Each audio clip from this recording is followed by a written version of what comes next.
Okay, so I'm making a video of if your car smells a little weird inside, you know that I changed my cabin air filter.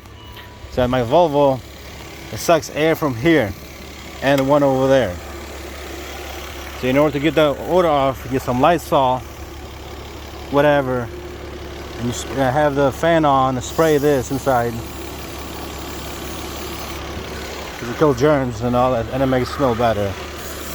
Yeah.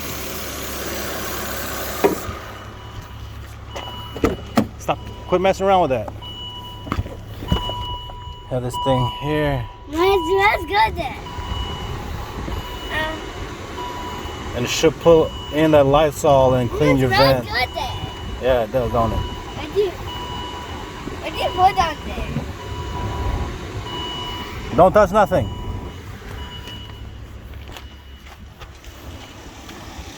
Go. Me.